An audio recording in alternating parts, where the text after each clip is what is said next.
This week in our devotions, we've been looking at the issue of fear because there's all sorts of fears around at the moment because of this COVID-19 situation. But let's not be overwhelmed by fear or become discouraged by the circumstances that we might be facing, because God is with us. And I want to read a very well-known passage in the first chapter of Joshua that really speaks into a situation where a young man had lost his mentor Moses and he's faced with this huge challenge of taking the nation across the Jordan into the promised land.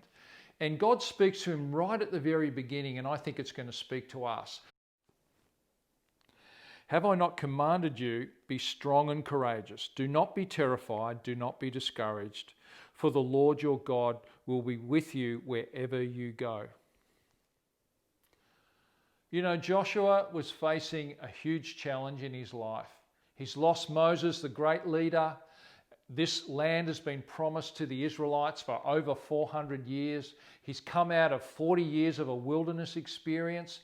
And I think I would probably be terrified and I would be discouraged. What? Now I have to carry the load of leadership to do this?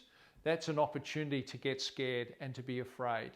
But God speaks to him in that moment and says, I've commanded you to be strong and be courageous.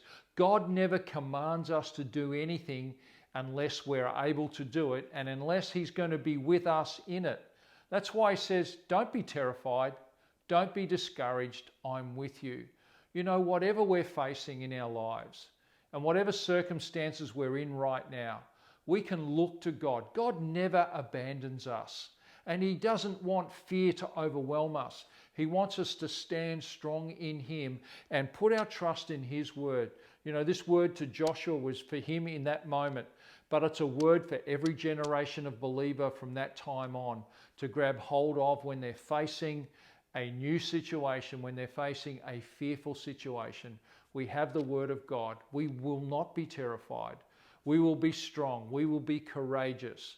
And we know that God is with us. We can take this word for our lives. Bless you today.